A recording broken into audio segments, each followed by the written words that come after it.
Views নিবেদন করছেন 3 steps aviation academy.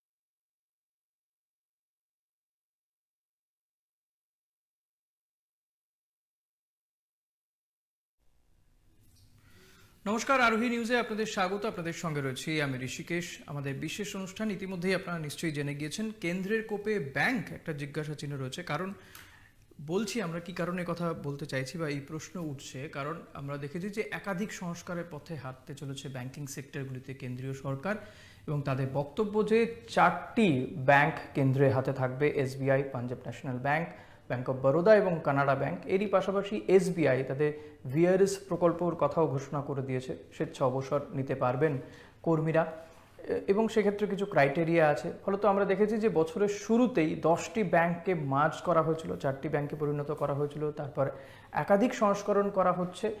যখন দেশের আর্থিক পরিস্থিতি ধুঁকছে, বিরোধীরা অভিযোগ করছেন, এবং যথেষ্টই বিভিন্ন রিপোর্টও দেখা যাচ্ছে জিডিপিও নেগেটিভ চলে গিয়েছে, -23.9%। এই জায়গায় দাঁড়িয়ে এই ধরনের সিদ্ধান্ত কতটা কার্যকরী ভূমিকা নেবে, নাকি দেশের আর্থিক অবস্থাকে আরও বেহাল করে তুলবে, এই নিয়ে মূলত আজকে আমরা আলোচনা করব। আমাদের সঙ্গে রয়েছেন দুজন বিশিষ্ট অতিথি। আমার সঙ্গে রয়েছেন বিজেপির পক্ষ থেকে অনুপম ঘোষ। অনুপম দা, স্বাগত আপনাকে। রয়েছেন রাজনৈতিক বিশ্লেষক ভাস্কর সিনহা রায়। ভাস্কর দা, আপনাকেও স্বাগত আমাদের অনুষ্ঠানে। আমি অতিথিদের সঙ্গে এই বিষয়গুলো নিয়ে আলোচনা করব, তবে তার আগে আপনাদের দেখাবো একটি প্রতিবেদন। ব্যাংক নিয়ে ফের বড়সড় সংস্কারের পথে এগোতে চলেছে কেন্দ্রীয় সরকার। রাষ্ট্রায়ত্ত ব্যাংক পরিষেবাকে কর্পোরেট ধাঁচে গড়ে তুলতে এবার বেশ কিছু ব্যাংকের বেসরকারীকরণ করা হতে পারে বলে কেন্দ্রীয় অর্থমন্ত্রক সূত্রে খবর। শুধু তাই নয়, বেশ কিছু ব্যাংককে জুড়ে দেওয়ার সিদ্ধান্ত নিয়েছে মোদী সরকার। এছাড়া এসবিআই ব্যাংকে স্বেচ্ছা অবসর ঘোষণা করা হয়েছে বলে জানা গিয়েছে। ব্যাংক সংস্কার একাধিক পরিকল্পনার কথা কেন্দ্রীয় নীতি আয়োগের তরফে ইতিমধ্যেই জানানো হয়েছে। চলতি আর্থিক বর্ষে 10টি রাষ্ট্রায়ত্ত ব্যাংককে পরস্পরের সঙ্গে মিশিয়ে ফেলা হয়েছিল। এবার সরকারি ব্যাংকের সংখ্যা আরও কমাতে বেসরকারীকরণের পথে হাঁটছে সরকার। State bank, Punjab national bank, bank of Baroda ও কানাডা ব্যাংক শুধুমাত্র সরকারি আওতায় থাকবে।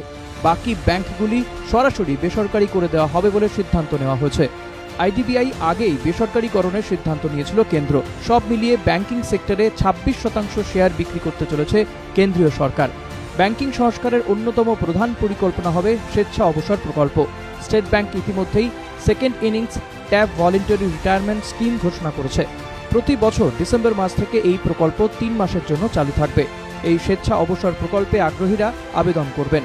তাদের যতদিন চাকরির মেয়াদ রয়েছে সেই সময়সীমার মোট প্রাপ্য বেতনের 50% দেওয়া হবে গোল্ডেন হ্যান্ডশেক হিসেবে। স্টেট ব্যাংকের প্রায় 2.5 লক্ষ কর্মী রয়েছেন দেশ জুড়ে। করোনার জেরে লকডাউনের পর থেকে অধিকাংশ কর্মী কাজে যোগ দিতে পারছেন না। আটকে রয়েছে বদলি প্রক্রিয়াও। এই কারণে গত 5 মাসে স্বেচ্ছা অবসর সংক্রান্ত আবেদন জমা পড়ার প্রবণতা অনেক বেড়ে গিয়েছে। এমতাবস্থায় বেশ কিছু ব্যাংকেই তুলনামূলক বয়স্ক এবং অসুস্থ কর্মী অফিসারদের অবসর গ্রহণের বিকল্প উপায় দেওয়া হবে বলে স্থির হয়েছে। এভাবে রাষ্ট্রায়ত্ত ব্যাংকগুলির কর্মী সম্পদের গড় বয়স কমিয়ে আনার লক্ষ্যমাত্রা নেওয়া হয়েছে। পাশাপাশি লোন ট্র্যাকিং, ডিজিটাল ফ্রড রোধ করা সহ বিভিন্ন ক্ষেত্রকে আরও শক্তিশালী করতে চলেছে রিজার্ভ ব্যাংক। দ্রুত প্রক্রিয়া শুরু করার জন্য প্রধানমন্ত্রী দপ্তর থেকে ইতিমধ্যেই অর্থমন্ত্রককে নির্দেশ দেওয়া হয়েছে। ব্যুরো রিপোর্ট, আরোহী নিউজ। প্রতিবেদন আপনাদেরকে দেখালাম, এবং যেখানে পরিষ্কার বলা হচ্ছে কেন্দ্রীয় সরকারের পক্ষ থেকে, যেটা কিছুটা আপনাদের জানিয়েছি, এবং 26% শেয়ার সেটাও কিন্তু ছেড়ে দেওয়া হবে। ফলত এই জায়গাগুলো থেকেই প্রশ্ন উঠছে একাধিক। এবং এসবিআই যে সিদ্ধান্তের কথা জানিয়েছেন যে ভিআরএস, এবং ইতিমধ্যেই বহু কর্মী রয়েছেন যাদের কিছুটা বয়স হয়ে গিয়েছে এবং কিছুটা শারীরিকভাবে অতটা সক্ষম নন, তারা কিন্তু ভিআরএসের জন্য অ্যাপ্লাই করতেও শুরু করেছেন। একই তো করোনা আবহ, একাধিক কর্মী তারা আসতে পারছেন না। যারাও বা আসছেন তাদের মধ্যে অনেকেই কিন্তু করোনায় আক্রান্ত হয়ে পড়ছেন। ফলত এই সমস্ত বিষয়গুলো রয়েছে। এই জায়গায় দাঁড়িয়ে কতটা কার্যকরী হতে চলেছে এই সিদ্ধান্ত, আদৌ কি ব্যাংক কেন্দ্রে কোপে পড়বে, নাকি এই ধরনের সিদ্ধান্ত আখেরে সাধারণ মানুষ এবং দেশের অর্থনীতিতেই উপযোগী হবে, এই নিয়ে আজকে মূলত আমরা আলোচনা করব। আমি অনুপম দাকে দিয়েই শুরু করব। অনুপম দার কি মনে হয় এক্ষেত্রে? দেখুন, আমার প্রথমে একটা কথা আপত্তি জানাচ্ছে যে কেন্দ্রের কোপ, এই কোপ সাধারণত বলা হয় যদি কোনো জিনিসকে ক্ষতিগ্রস্ত করতে হয় তাকে বলা হয় কোপে পড়া। তো যখন আমি মতের সঙ্গে একমত নই যে এটা এই ব্যাংক সংযুক্তিকরণের ফলে যে ক্ষতি হবে সেটার প্রশ্ন রেখেছি, হ্যাঁ, কোপে হ্যাঁ। ব্যাংক আমি সেটার বিরুদ্ধেই বলছি প্রশ্ন আছে। যে মোটেই এটা আপনি কেন্দ্রের একটু বলুন। মোটেই এটা কেন্দ্রের কোপে পড়বে না। প্রথম কথা, এই যে সিদ্ধান্তটা ব্যাংক সংযুক্তিকরণের সিদ্ধান্তটা কেন নিতে হলো সেটা আগে প্রথমে আমাদের দেখতে হবে। যখন দুটো সংস্থা বা দুটো তিনটে সংস্থাকে একসঙ্গে অ্যামালগেশন করা হয়, কারণটা কি থাকে এর পেছনে? তো এক হতে পারে দুজন, মানে একজন দুর্বল সংস্থা বা একাধিক দুর্বল সংস্থা একটা শক্তিশালী সংস্থার সঙ্গে সংযুক্তিকরণ করা হয়, কারণ যাতে সেই দুর্বল সংস্থাগুলোকে আরও পাওয়ারফুল করা যায়। তো এটা ঘটনা বা যে এই যে ব্যাঙ্কগুলো মূলত পাঞ্জাব ব্যাংক, যে ব্যাঙ্কগুলোর কথা বললেন, পাঞ্জাব ব্যাংক আছে, ইউনিয়ন ব্যাংক অফ ইন্ডিয়া আছে, SBI আছে, কানাডা ব্যাংক আছে, মোট 10টা ব্যাংক একসঙ্গে সংযুক্ত হয়েছে। তার আগে SBI-এর যে 5টা যে SBI-এর যে বিভিন্ন ব্রাঞ্চগুলো আছে সেগুলো একসঙ্গে নিয়ে সংযুক্তিকরণ করে SBI একত্রিত হয়েছে। তো এর ফলে তো বিজনেস ভলিউম বেড়েছে। এখন পাঞ্জাব ব্যাংক হচ্ছে সেকেন্ড লার্জেস্ট ব্যাংক এই সংযুক্তিকরণের ফলে। তার ব্যবসা খুব সম্ভবত আমার কাছে যেটুকুনি ডেটা আছে তাতে 17.95 লাখ ক্রোড়, যেটা এবং 11,000 প্রায় 12,000 ব্রাঞ্চ সারা ভারতবর্ষে। এরকমভাবে দেখতে গেলে এবার এই যে ব্যাংকগুলোর অ্যামালগেশন হয়েছে, এগুলো বিভিন্ন সুবিধার্থে, যাতে অর্থনৈতিক প্রগতি যাতে হয়। আপনার কথা যদি মেনেই নিয়ে বলি যে একটা অর্থনৈতিক সংকট চলছে, সেখান থেকে বেরোনোর জন্যই এবং ব্যাংকগুলোকে যাতে রিভাইভ করা যায় ভালোভাবে। এখন দেখুন, যখন থেকে আপনি আমরা মনে করছেন যেটা এটা একটা উপযোগী সিদ্ধান্ত, অবশ্যই দেশের উপযোগী সিদ্ধান্ত, আর্থিক পরিস্থিতির কথা মাথায় রেখে যদি সিদ্ধান্ত একদম হয়। একদম। আমি ভাস্করদার কাছে আসবো। ভাস্করদার কি মনে হয়, সত্যিই কি কেন্দ্রে কোপে পড়বে ব্যাংকগুলি, নাকি এতে দেশের আর্থিক পরিস্থিতি কিছুটা ভালো হবে, যে জায়গায় চলে গিয়েছে এই মুহূর্তে দাঁড়িয়ে আর্থিক পরিস্থিতি? কোপে তো পড়ে গেছে, পড়বে কি না সেটা বলার অপেক্ষা রাখে না। আগে জানতে হবে যে সংযুক্তিকরণের প্রয়োজনটা কেন হলো। আমাদের ব্যাংক ইন্দিরা গান্ধী জাতীয়করণ করেছিলেন, কি উদ্দেশ্যে করেছিলেন, কেন করেছিলেন, সেই ইতিহাস বলতে গেলে এই সীমিত সময়ের মধ্যে বলা যাবে না। কিন্তু যখন এতদিন পরে কেন দরকার পড়লো ব্যাংকের সংযুক্তিকরণ, যে 4টে ব্যাংকের কথা বলা হচ্ছে, state bank, Canada bank, bank of Baroda এবং পাঞ্জাব ন্যাশনাল ব্যাংক, সবই করে দেয়, একটা ব্যাংকই করে দেওয়া হোক, এটা নয়। মূল উদ্দেশ্যটা সাধারণ মানুষের বুঝতে হবে। সাধারণ মানুষ বলবে যে ব্যাংকের নামটা একটা ছিল আর একটা নাম হয়েছে, সমস্যা কি? সমস্যা সেটা নয়। 8.4 লক্ষ কোটি টাকার লোন রিস্ট্রাকচারিং করা হয়েছে। মেন যে জায়গাটা বুঝতে হবে, আমাদের ব্যাংকের যে NPA, নন পারফর্মিং অ্যাসেট, সেগুলো রিয়েলাইজেশনের কোনো চেষ্টা না করে ব্যাংকগুলোকে দুর্বল করে দিয়ে ওয়েভ করে দিচ্ছে। যেগুলো লোন, ব্যাংকের খাতায় যে লোন আছে সে লোন ওয়েভ করে দিয়ে, নন পারফর্মিং অ্যাসেটকে ওয়েভ করে দিয়ে লোন রিস্ট্রাকচার করে আলটিমেটলি আমরা যাদেরকে লোন দিয়েছিলাম তাদের কাছ থেকে অনাদায়ী ঋণ আদায় করতে না পেরে তার ব্যর্থতার দায় নিয়ে বিভিন্ন ব্যাংকে সংযুক্তিকরণ করছেন। এবং এই পাঞ্জাব ন্যাশনাল ব্যাংক, যাতে আপনারা জানেন নীরব মোদির জন্য এই ব্যাংকটি আরও বেশি কয়েক হাজার কোটি টাকা নিয়ে বিদেশে চলে গেছেন। এবং এই যে ব্যাংকগুলোকে দুর্বল করা এবং যে লোন দিয়েছিল সেই লোনকে রিকভার না করার পর সংযুক্তিকরণের মাধ্যমে তার ব্যালেন্স শিটে জাগলারি করে, এই পদ্ধতি সঠিক নয়। কিছুক্ষণ আগে দেখছিলাম স্টেট ব্যাংকের ম্যানেজিং ডিরেক্টর বলছেন যে তারা ডিজিটাল করবেন, 91% কাজ নাকি অলরেডি ব্যাংকিংয়ের ডিজিটাল মাধ্যমে হয় এবং এর মধ্যে কর্মী সংকোচনের প্রশ্নটাও থাকবে। তো সুতরাং আমাদের ভারতবর্ষের মতন দেশে, যেখানে চিট ফান্ড থেকে আরম্ভ করে বিভিন্ন মহাজনী কারবার চলে, সেখানে ব্যাংকিং ব্যবস্থা কিছু মাত্র লোকের জন্য সম্পূর্ণ ডিজিটাল করে ফেললে এটা আগামী দিনে শুধু কোপে নয়, এটা ভারতের অর্থনীতির যে ভিত্তি, ভারতবর্ষ আমেরিকা নয়, সেই ভিত্তির ওপরে এই রকমভাবে চাপিয়ে দেওয়া, আমার মনে হয় একটা বিশৃঙ্খল পরিস্থিতি, অর্থনৈতিক বিশৃঙ্খলতার সৃষ্টি হবে। অনুপমদা, এই জায়গাতে দাঁড়িয়ে যখন একটা মার্চ করা হচ্ছে, আপনি বলছেন যে তাদের ভলিউম বাড়ছে, অর্থাৎ লাভের শতাংশ বাড়ছে, কিন্তু আরেকটা বিষয়, যখন 2 কি 3টে ব্যাংক একসঙ্গে করা হচ্ছে, আমরা জানি একদম খুব সাধারণ সাদামাটা বুদ্ধিতে যদি বলা হয়, 2 কি 3টে কোম্পানি যখন একসঙ্গে করা হয় তখন তো কর্মী সংকোচন মানে অবশ্যম্ভাবী, সেটা তো হবেই। ফলত এতে বহু মানুষ তো আবারও কর্মহীন হয়ে পড়বেন। একেই তো এত বোঝা রয়েছে, বহু মানুষ কাজ হারিয়েছেন এই করোনা, লকডাউন, তার আগে থেকে আর্থিক পরিস্থিতি খারাপ হচ্ছে, তারপরে এত সংখ্যক মানুষের যদি আবারও পরবর্তীকালে দেখা যায় যে জবলেস হয়ে পড়ছে। দেখুন, শুধু ব্যাংক সংযুক্তিকরণের জন্য যদি বলেন যে কর্মী সংকোচন হবে, সেটা নয়। আমরা যদি একটু পেছন দিকে ফিরে তাকাই, এই যে এখন আপনারা জানেন 1991 সালের পর যবে থেকে মনমোহন সিংয়ের নেতৃত্বে গ্লোবালাইজেশনের পথে আমরা হেঁটেছি, তারপর বিভিন্ন বিদেশি ব্যাংক ভারতবর্ষে এসছে, ব্যবসা করছে, এবং তাদের সঙ্গে গ্লোবালি কম্পিট করতে গেলে, তাদের সঙ্গে গ্লোবালি পায়ে পা মিলিয়ে চলতে গেলে, লড়াই করতে গেলে দেশীয় ব্যাংকগুলোকে অবশ্যই নিজের ক্ষমতা বাড়াতে হবে। এবং শুধু ক্ষমতা নয়, এবং ক্ষমতার মূলত যে তাদের এমপ্লয়ি, তাদের এফিসিয়েন্সি, সার্ভিস এফিসিয়েন্সি, সেগুলো বাড়াতে হবে। আমার খেয়াল আছে আগে যখন সরকারি ব্যাংকে আমরা যখন যেতাম, তাদের যা মানে আমরা যে সার্ভিসটা পেতাম তাদের কাছ থেকে, এখন তারা কিন্তু সেই সরকারি ব্যাংকগুলো কিন্তু অনেক ক্ষেত্রে নিজেদেরকে বহুলাংশে নিজেদেরকে পরিবর্তন করে তারা চেষ্টা করছে।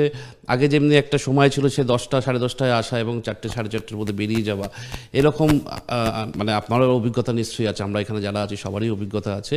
সেই প্রাইভেট ব্যাংকগুলোর সঙ্গে কম্পিট করতে গেলে ইতিমধ্যেই বেশ কয়েক বছর ধরে, শুধু তো এই বিজেপি সরকারের সময় না, আমি বলছি না, যেটা উনি জিজ্ঞেস করলেন না যে কর্মী সংকোচন হবে কি না, এটা তো ঘটনা যে সারা ভারতবর্ষে ব্যাংক এমপ্লয়িজ ইউনিয়নগুলোর জঙ্গি আন্দোলনের ফলে তো ব্যাংকিং সেক্টর অনেকটা ক্ষতিগ্রস্ত হয়েছে। আমি প্রাইভেট সেক্টরের সঙ্গে কম্পিটও করব আর ডিমান্ডও করব যে আমাকে এই সময়সীমার এইটুকুনি সময়ের বাইরে কাজ করব না, আমি এই জিনিস আমি একই কাজ বছরের পর বছর ধরে করে যাব, এবং তার ফলে সেই জায়গাটা একটা সব জায়গায় রিস্ট্রাকচার হচ্ছে এবং হবেও। কর্মীদের মানসিক বর্তমান যে যুগের সাথে তাল মেলাতে গেলে করতে গিয়ে কি কিছু সংখ্যক মানুষকে ছেটে দিয়ে এবং সরকারের হাতে যে সমস্ত ব্যাংকগুলো ছিল সেগুলোকে আস্তে আস্তে ছেড়ে দিয়ে, অর্থাৎ কোথাও গিয়ে তো যে লাইবিলিটি আমরা যে আলোচনা করছি সরকারের হাত, আমরা তো সরকারের হাত থেকে ব্যাংকগুলোকে সরিয়ে দিয়ে সেই আলোচনা করছি না, সংযুক্তিকরণ কথা। 4টে ব্যাংক থাকবে, সংযুক্তিকরণ করে, এবং বেসরকারীকরণও তো হচ্ছে। এমন তো নয়, এক তো সংযুক্তিকরণ, দুই হচ্ছে বেসরকারীকরণও হচ্ছে। 26% যে 10টা ব্যাংকের আজকে আমরা মূলত যে 10টা ব্যাংকের মূলত আমরা কথা বলছি, সেই 10টা ব্যাংককে বেসরকারীকরণ নিয়ে আমরা আজকে আলোচনা করছি না, আমরা সংযুক্তিকরণ নিয়ে আলোচনা করছি। এবং সেই সংযুক্তিকরণের ফলে কি কি লাভ বা কারা বলবে কি কি ক্ষতি হতে পারে। আমাদের বক্তব্য হচ্ছে এটা ঘটনা যে বিভিন্ন দুর্বল কিছু ব্যাংক আছে, সেগুলোকে একত্রিত করে, এমনও হতে পারে 2টো দুর্বল বা 3টে দুর্বল ব্যাংককে একত্রিত করে একটা সবাই মিলে যাতে। দুর্বল ব্যাংক মানে কি বোঝেন, মানে সেটাই জানতে চাই। আসলে শুনুন, তাহলে বুঝতে পারবে। দুর্বল ব্যাংক মানে যার পারফরমেন্স যেটা আছে বা যেটা মানে লোন নিয়ে আর শোধ করতে হয় না, সেটাই দুর্বল ব্যাংক। যেটা বললেন না, দেখুন এই যে আপনি একটা কথায় উল্লেখ করলেন, নীরব মোদির কথা বললেন, হয়তো মেহুল চোকসিরটা বাদ দিলেন। এরা যে ব্যাংক থেকে লোনটা নিয়েছিল সেটা কি বিজেপি আমলে? তা তো নয়, লোন নিয়েছিল ইউপিএ সরকারের আমলে। এবার ভাস্করবাবু বলবেন, ভাস্করবাবু বল, আপনি তো কথাটা আপনার কথা লোকটাকে চলে গেল, আপনার আমল কোন আমলে লোন নিয়েছে সম্বন্ধে শিবের গীত গাইছেন না দিয়ে বাইরে চলে গেছে, সেটা কি অনেক বেশি গুরুত্বপূর্ণ নাকি দেশে আর্থিক শিবের গীত? ব্যাংকের ইউনিয়নের লোকেরা বলেছিলেন যে আপনি নীরব মোদির কথাটা উল্লেখ করলেন কেন? না বলছি তো, কারণ পাঞ্জাব ব্যাংকের সঙ্গে নীরব মোদি একটা বিরাট অঙ্গাঙ্গিভাবে জড়িত। হ্যাঁ, কোন সময় সেটা হয়েছিল? কোন সময় জড়িত? যে সময় বিজেপি গভর্নমেন্ট, সেই সময় উনি পালিয়ে গিয়েছিলেন। লোন দিয়ে কি অপরাধ হয়েছিল? না লোনটা দিয়ে অপরাধ করা হয়েছিল। না তারপরে লোনটাকে আপনারা কথায় কথায় যাদের নামগুলো বলেন, লোনটা নিয়েছিল কোন সময় এবং কি দেখিয়ে লোন নিয়েছিল?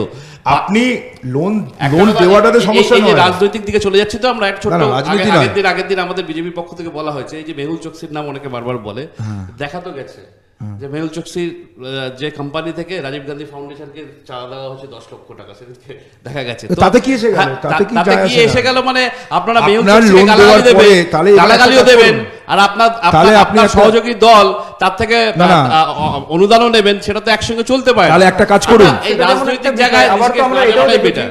যে প্রধানমন্ত্রীকে মেহুল ভাই বলতে শোনা গিয়েছে, সেটা নিয়েও অনেক রাজনীতি চর্চা হয়েছে। যারা ইউপিএ আমলে লোন নিয়েছিল সবাইকে বলুন যে আপনারা পালিয়ে যান, শোধ করতে হবে না কিছু। এই সংযুক্তিকরণ এবং বেসরকারীকরণের ফলে আখেরে কি দেশের আর্থিক পরিস্থিতি কি কোথাও ক্ষতিগ্রস্ত হবে? এই প্রশ্নের উত্তর খুঁজবো আমরা। একটা ছোট্ট বিরতি নেওয়ার সময় হয়ে গেছে, বিরতির পর ফিরে আসছি, সঙ্গে থাকবেন।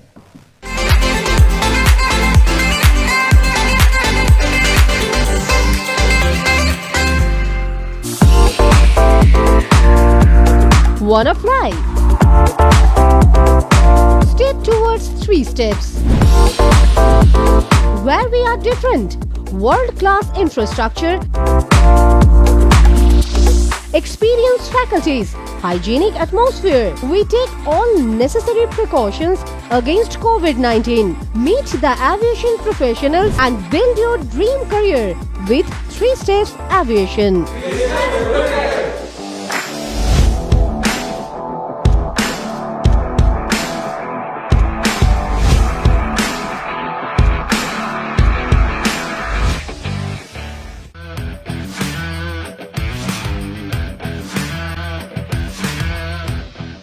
Welcome to Sinha Group of Companies, your genie in a bottle. Career advancement opportunities in aviation and hospitality.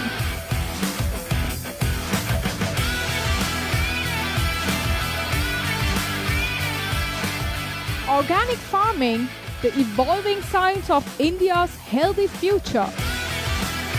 Digital marketing of the next generation. Income tax consulting and other legal services. Home furnishing and decor, bringing your dream house to life. We know what you desire, so unleash your genie with Sinha Group of Companies and let the magic begin. Sinha Group of Companies, dream with India.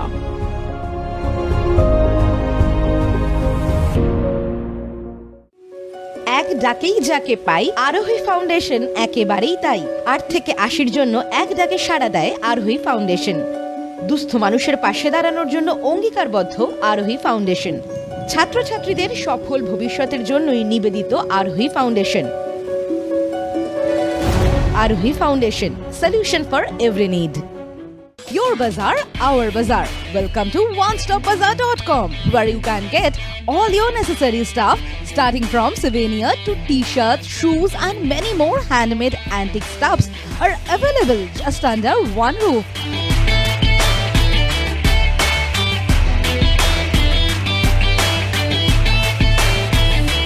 Our stores are available at airports like Kolkata, Guwahati, Imphal, Bagdogra, and you can also find us at City Center too. We are just one click away to serve your need. Visit onestopbazaar.com or www.onestopbazaar.com. Feel the Indiana.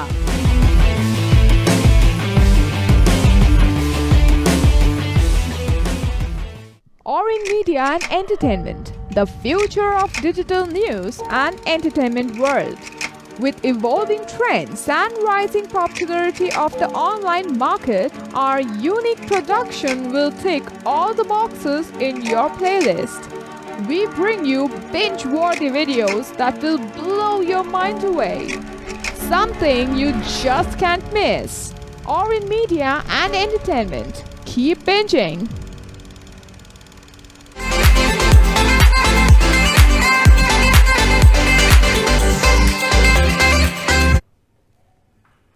ফিরলাম বিরতির পর আমাদের বিশেষ অনুষ্ঠান কেন্দ্রের কোপে bank, একটা জিজ্ঞাসা চিহ্ন অতি অবশ্যই রয়েছে। আমি ভাস্কর দা আপনার কাছে আসবো। এই যে ধরুন একাধিক ব্যাংককে সংযুক্তিকরণ বা বেসরকারীকরণ, ইতিমধ্যে আইডিবিআই ব্যাংক বেসরকারীকরণের কথা হয়েছে, যে সিদ্ধান্ত হয়েছে, যেটা প্রক্রিয়াও চলছে।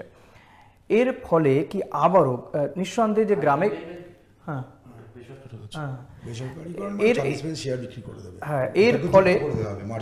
এর ফলে কি কোথাও গিয়ে যে আবারও এই চিট ফান্ড বা এই ভুইফোর সংস্থাগুলোর রমরমা বাড়বে? দেখুন, আপনাকে আমি একটা কথা বলি, ভারতবর্ষে ব্যাংক কিন্তু ব্যবসা করার জায়গা নয়। ভারতবর্ষে ব্যাংক হচ্ছে সামাজিক সুরক্ষা। আপনি দেখবেন 10 টাকা, 15 টাকা, 20 টাকা করে ডেলি কালেকশন করে ব্যাংকের এজেন্টরা, সেই টাকাটা জমা দেয়। Forced savings. ব্যাংক, যে বিদেশি ব্যাংকের কথা অনুপমবাবু বললেন, যে কম্পিট করার কথা, সেটা হচ্ছে ব্যবসার করার ক্ষেত্রে।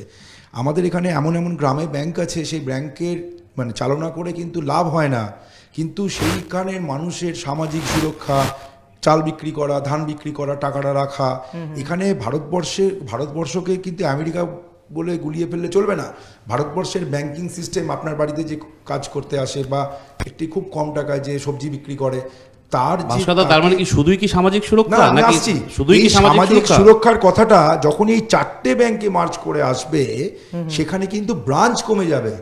তাহলে এই যে আপনি যে বললেন না যে বিদেশি ব্যাংকের সঙ্গে কম্পিটিশন করা, তাহলে কি দেখা গেল যে গ্রামীণ অঞ্চলে ব্যাংকের যে সার্ভিসটা পাচ্ছিল সেই গ্রামের লোকেরা, তারা কিন্তু এই সার্ভিসটা পাবে না, সেই ব্রাঞ্চটা বন্ধ হয়ে যাবে।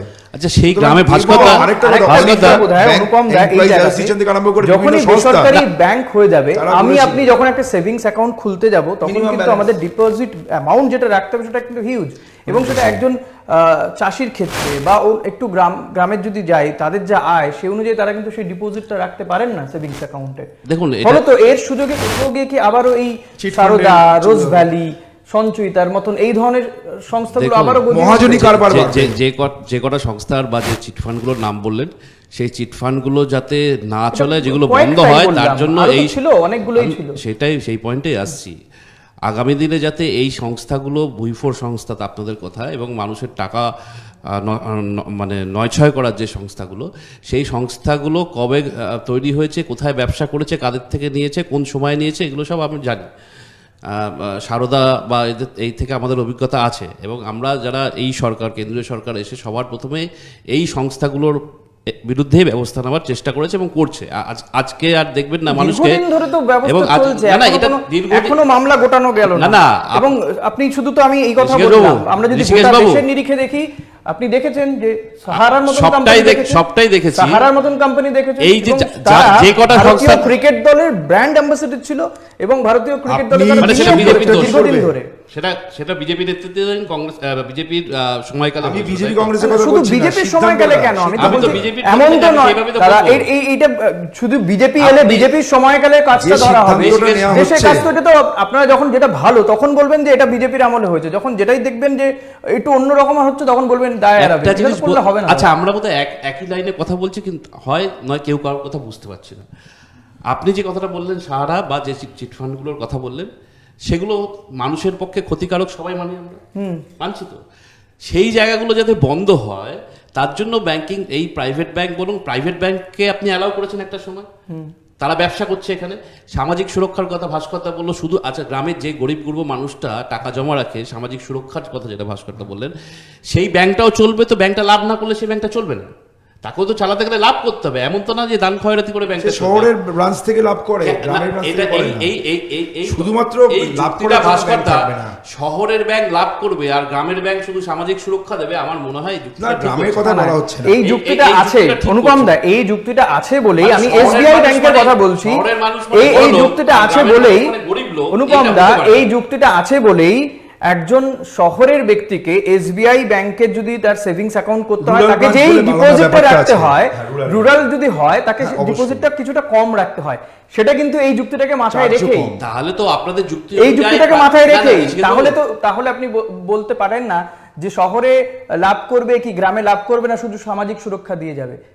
আমি তো সেটাই বললাম, হ্যাঁ, এটা তো হতে তার মানে পারে তো না। কোথাও গিয়ে তাকে এই লাভটা অ্যাডজাস্ট করতে হচ্ছে, সে করছে বলেই সে গ্রামের আপনি লোক আপনাদের মানে আমি না, আমি আমি আমি অনুপমবাবুকে একটা খুব মানে প্রশ্ন আমি করতে চাই। হয়তো বুঝতে পারছি না, হয়তো আমি হ্যাঁ, বুঝতে পারছি না। আমি আপনাদের হয়তো- কথা অনুযায়ী, আপনাদের কথা জনধন অনুযায়ী অ্যাকাউন্টগুলো কি হবে? শহরে যারা আছে, শহরে যারা বসবাস করে, সেই ব্যাংকগুলো থেকে ব্যাংক লাভ করবে, আর গ্রামের ব্যাংক সামাজিক সুরক্ষা দেবে, এবং শহরের ব্যাংকগুলো সামাজিক সুরক্ষার আগে লাভটা বেশি দেখবে। না না না না, এটাই এটাকে বলতে চাইছেন আপনারা? মানে অ্যাভারেজ করা, মানে থাকবে, সেটা আপনাকে দিয়ে যে লাভের শুধুমাত্র গ্রাম আর শহরকে আলাদা আপনি করবেন না। জনধন অ্যাকাউন্ট কেন করেছেন? আপনি জনধন অ্যাকাউন্ট করেছেন কেন? গ্রামের অংশটা অনেক বেশি শহরের তুলনায়। ঋষিকেশ বাবু, আপনাকে আমি একটা কথা বলি, সেটাই তো আমি বলছি। এই সরকারি যে বলেছিল, গ্রাম আর শহরকে আলাদা করছেন অনুপম কেন? বাবু, এক মিনিট, এই আলাদা সরকারি করার কোনো জায়গা না, না, নেই। এই সরকারি বলেছিল জনধন অ্যাকাউন্ট। বলেছিল কি? করেছেও। আমি বলছি করেছেও। জনধন অ্যাকাউন্টের উদ্দেশ্য কি ছিল? সামাজিক সুরক্ষা। একদম আছে। তাহলে দাঁড়ান, তাহলে এই সামাজিক সুরক্ষা দেওয়ার পথ যদি করে থাকেন, তাহলে এই ব্যাংকগুলোকে মার্চ করে সেই ব্রাঞ্চগুলোকে বন্ধ করে দিয়ে সেই লোক কোথায় ব্রাঞ্চ বন্ধ হচ্ছে? ব্রাঞ্চ তো বন্ধ হবে, আগে কোথা থেকে ব্রাঞ্চ হচ্ছে? বন্ধ হবে। এমপ্লয়ি না থাকলে ব্রাঞ্চ আপনাদের এই যে না, আপনার ব্রাঞ্চ বন্ধ হচ্ছে, আপনারা সবকিছুতে জানেন যে কতগুলো ব্রাঞ্চ বন্ধ কেন্দ্রীয় হয়ে সরকারের গেছে এই সবকিছুতে সংযুক্তিকরণের গেলে ফলে। রব দেখার অভ্যাসটা এই বন্ধ করুন। এবং বন্ধ করুন, ব্যাংকে- আগে হোক, ব্যাংক তারপর আলোচনা ইউনিয়নগুলো করবো আমরা। বলেছে, ব্যাংক এমপ্লয়িজ ইউনিয়নরা বলেছে যে ঋণ খেলাপি মানুষদের লিস্ট বার করা হোক, হয়নি। কারা কত টাকা অনাদায়ী আছে সেই লিস্ট বার হয়নি। শুধুমাত্র এই যে বার হলেই কি সামাজিক সুরক্ষার ব্যাপারটা solve হয়ে যেত? লোন, মানুষের স্বাভাবিক যেটা মানে সুরক্ষা, সেটা না চিন্তা করে 8.4 লক্ষ কোটি টাকা ঋণ রিস্ট্রাকচার করার উদ্দেশ্যে এগুলো করা হচ্ছে। আপনি দেখুন শেয়ার মার্কেটে পাঞ্জাব ব্যাংকের শেয়ারের দাম কোথায় পৌঁছেছে। লাভজনক কিন্তু যুক্ত করে করা যাচ্ছে না, আপনি যাদেরকে যুক্ত করছেন আরো বেশি খারাপের দিকে যাচ্ছেন। আমার বক্তব্য জানি যে না আপনি কোন জনধন প্রতীকের অ্যাকাউন্টে থেকে বলছেন 50,000-এর বেশি টাকা রাখা যায় না। আপনি যে জনধন কৃষির অ্যাকাউন্টে বিষয়ে ডাইরেক্ট বলছেন, আমি জানি ট্রান্সফার না। করবেন, তবে- সেই কৃষক টাকা তুলতে পারবে না। এটিএম কার্ড টাকা দিয়ে টাকার জন্য পয়সা দিতে হচ্ছে, সব কিছু চার্জেবল করা হচ্ছে। কথা একটা প্রশ্নের উত্তর দেবেন, ব্যাংক সংযুক্তিকরণ কি এই বিজেপির সময় প্রথম হচ্ছে? না, ব্যাংক সংযুক্তিকরণ ডেফিনেটলি আগে কোথায় হয়েছে? ব্যাংক সংযুক্তিকরণ আগে দু একটা যে ব্যাংক খারাপ হয়ে গিয়েছিল, হয়েছে কি হয়নি? ইউনাইটেড ইন্ডাস্ট্রিয়াল ব্যাংকের সঙ্গে, হ্যাঁ ইউনাইটেড ইন্ডাস্ট্রিয়াল ব্যাংক হয়েছিল। না, সংযুক্তিকরণ নয়, সেটা ন্যাশনালাইজেশন, না জাতীয়করণ। কথা বলছি না, জাতীয়করণের কথা বলছি না, ব্যাংক সংযুক্তিকরণ আপনি খোঁজ না, নিয়ে দেখুন। সংযুক্তিকরণ না, না, না, না। জাতীয়করণের সময় সংযুক্তিকরণ আর আজকে সংযুক্তিকরণ দুটো এক না।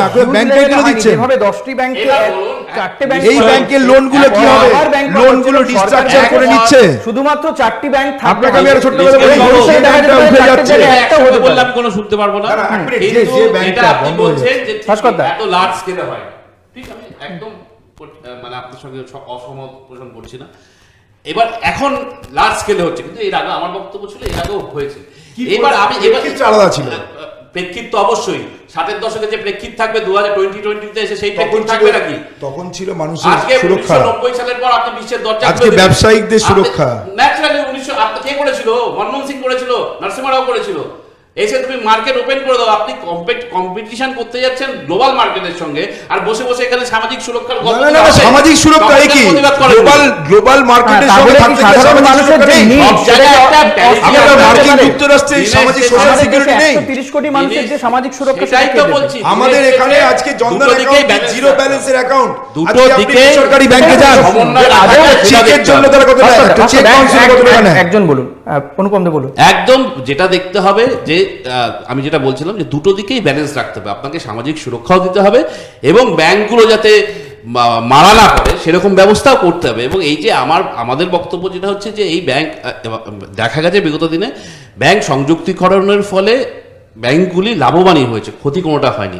এবং এই যে হিউজ স্কেলের যে ব্যবসাটা মানে যে পরিমাণ বা ক্যাপিটাল ইনভেস্টমেন্ট বলুন বা ক্যাপিটাল যে পরিমাণ যে অ্যামাউন্টটা যেটা বাড়ছে এবং তাদের লোন দেওয়ার ক্ষমতা, তাদের ধরুন এই ব্যাংকের যে বড় বড় পদগুলো, zonal manager, general manager, CMD, এই যে পদগুলো, এইগুলো, এবং কিছু ব্যাংক আছে ওভার বার্ডেন হয়ে গেছে, নিজেদের কর্মচারী মানে এত বেশি আছে, সেই জায়গাতেই আসছে, তাহলে কর্মচারীদের সংকোচন অবশ্যম্ভাবী। কোন জায়গা হয়নি? আপনি যখন এই জায়গায় দাঁড়িয়ে যখন দেশে অর্থনীতি ঢুকছে, মানুষ কাজ হারাচ্ছে দিনের পর দিন, প্রত্যেক দিনই কাজ হারাচ্ছেন মানুষ, বেকার হয়ে যাচ্ছেন, তখন আরো আপনি ব্যাংকের কথা ছেড়ে দিন, প্রাইভেট সেক্টরের আলোচনা করুন। যখনই প্রাইভেট সেক্টরের রমরমা হলো, যখনই মাল্টিন্যাশনাল কোম্পানিগুলো ভারতবর্ষে ব্যবসা করতে চলে এলো, বেসরকারীকরণ করে দিয়ে প্রত্যেকটা ক্ষেত্রে বেসরকারি করে দিয়ে ইউনাইটেড সমস্যা ফেলা হচ্ছে। আপনাকে বলি, ইউনাইটেড ইন্ডাস্ট্রিয়াল ব্যাংক হাঁটলোটাকে, এক minute, United industrial bank Allahabad ব্যাংকের সঙ্গে মার্জ হয়েছিল। তার কারণটা কি ছিল? তাহলে বিজেপি ওই সালে খুলে দেওয়া আজকে ঠিক ছিল, আপনি প্রতিযোগিতায় টিকে থাকতে হলে আপনাকে প্রতিযোগিতায় পারফর্ম করতে হবে, পারফর্ম অর পেরিশ। বলছি উনি দাঁড়ান, পারফর্ম করতে এক মিনিট দেখুন, আমি আপনাকে বারবার বলছিলাম ইউনাইটেড ইন্ডাস্ট্রিয়াল ব্যাংক সেটা এলাহাবাদ ব্যাংকের সঙ্গে মার্জ করে গিয়েছিল। কারণটা কি ছিল? সেখানে ইউনাইটেড ইন্ডাস্ট্রিয়াল ব্যাংকের ইন্ডাস্ট্রিয়াল যে লোনগুলো, সেই লোনগুলো টেক ওভার করেছিল এলাহাবাদ ব্যাংক। আপনাকে একটা জিনিস মাথায় রাখতে হবে যে ব্যাংকের সংযুক্তিকরণ করা হচ্ছে এখন, আমি এখানে বলে দিয়ে যাচ্ছি, লোন রিস্ট্রাকচার করার জন্য, যে এগুলো অনাদায়ী ঋণ পড়ে আছে, যারা রিকভার করতে পারছে না, তাদের ব্যালেন্স শিট উইক হয়ে গেছে, তাদেরকে অন্য একটা ব্যাংক যার অবস্থা অপেক্ষাকৃত ভালো তারা টেক ওভার করছে। তার মানে কি এই ব্যাংকগুলোকে আর না, আমি আপনাকে বলছি, আপনি লিখে একটু না, এটা কি ভুল হচ্ছে? আমি আপনার কথাতেই আসছি। না, এটা ভুল হচ্ছে না। এবারে আপনি যে অনাদায়ী ঋণকে আর আদায় করার জায়গাতে যে গেলেন না, রিস্ট্রাকচার করে ওয়েভ করলেন, এই ওয়েভ করে তাহলে কার ওয়েভের তত্ত্বটা কিন্তু এটা কিন্তু একটা জটিল তত্ত্ব আছে। জটিল তত্ত্ব নয়, মানে ওয়েভের তত্ত্ব বা মুকুবের তত্ত্ব, এটা অনাদায়ী ঋণ বাজারে চালানোর চেষ্টা করছে, ঠিক না। পারলো না। বহু শিল্পপতির কোটি ঋণ কোটি তো হাজার হাজার কোটি দেওয়া টাকা হচ্ছে। এবং বেশিরভাগই লোন গুজরাটের, সেটা সৌভাগ্য না দুর্ভাগ্য যাই না, সেটা কেন হবে? সেটা যখন গুজরাটের সংস্থা বেশি, গুজরাটের সংস্থা ঋণ মুকুব করা হয় না, তখন বলা হয় আপনি কেন জানেন সরকার গুজরাটের ভর্তি সংস্থা দিতে কেন চায় না। বেশি? অথচ শিল্পপতিদের ঋণ মুকুব করে দেওয়া এটা হচ্ছে। আপনি বলে গেলাম, আপনি দেখে নেবেন। না ঠিক আছে, যেটা হচ্ছে সমস্যা হচ্ছে কি এখন গুজরাটি আমি জানি না কোম্পানি, একমত গুজরাটি আমরা যে অফিস। দুজন প্রতিনিধি আছি হয়তো আমি বোধহয় রাজনৈতিক দলকে একটা রিপ্রেজেন্ট করছি। এটা বাস্তব না। না না আমি ঠিক, আপনি এখন ভাস্করবাবু হয়তো উনি অর্থনৈতিক বিশেষজ্ঞ হিসেবে বা আমি জানি না তৃণমূল দলের পক্ষ থেকে বলছেন, কিন্তু একটা সত্য কথা দলের সঙ্গে না, না, কিন্তু কেন বাস্তবটা বলছি তো, কেন সবই বলছি? গুজরাটে। আমি বলছি কেন ভাস্করবাবু কেন বলছি, সুবিধা কি হয় বলুন তো, আমরা তো রাজনৈতিক কর্মী একজন, আমি তো অর্থনৈতিক বিশেষজ্ঞ না, আমি একটা রাজনৈতিক কর্মী। এবার আমার দিকে আপনারা যদি বলেন সব হচ্ছে এই মোদীর সরকারের আমলে, সব হচ্ছে এই বিজেপি সরকারের আমলে, এবার সেইখানে বসে আমি এখন তৃণমূল সরকারকে আপনি ব্লেম করার জায়গা নেই, বামপন্থীদের কেন্দ্রে blame করার তৃণমূল জায়গা সরকার নেই। আছে নাকি? সেটাই তো বলছি, সেটা বলার জন্য তো ভাস্করবাবু এই অবতারণা করছি কথাটা, যে কেন্দ্রে তো তৃণমূল সরকার নেই, আপনি তৃণমূলের কাছেও এই প্রশ্নের জবাব চাইতে পারবেন না, জবাব দিতেও পারবেন না, বামপন্থীদের কাছেও পারবে না। জবাব দেওয়ার লায়াবিলিটি কার? কংগ্রেস অথবা বিজেপি। তো ন্যাচারালি জিজ্ঞেস করার দায় নেই সাধারণ মানুষের? আমি কি একবারও জিজ্ঞেস করার দায় নেই এটা জিজ্ঞেস করবো, বললাম? প্রশ্ন আপনি করে যান। কথাগুলো ঘুরিয়ে দেন কেন এভাবে? আমার অনুষ্ঠান শেষ করতে হবে। কথাগুলো ঘুরিয়ে দেওয়ার তো কোনো অর্থ না, নিশ্চয়ই জিজ্ঞেস করার দায়িত্ব, জিজ্ঞেসটা আমিও করতে পারি, না করার কি আছে।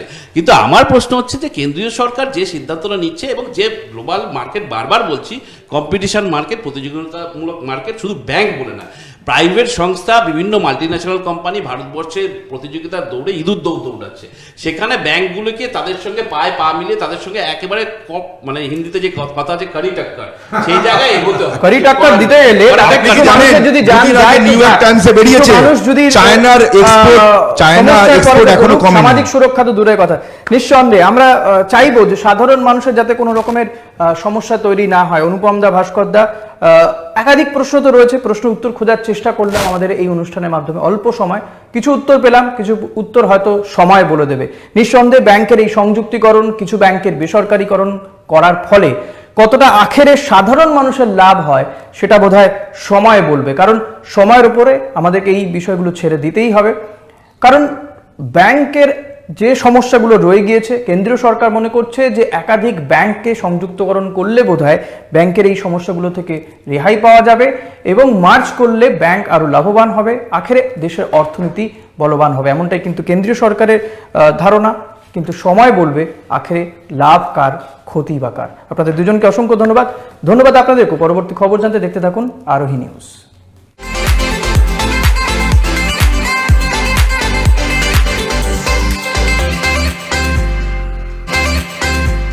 নিউজ ভিউজ নিবেদন করলেন থ্রি স্টেপস অ্যাভিয়েশন একাডেমি।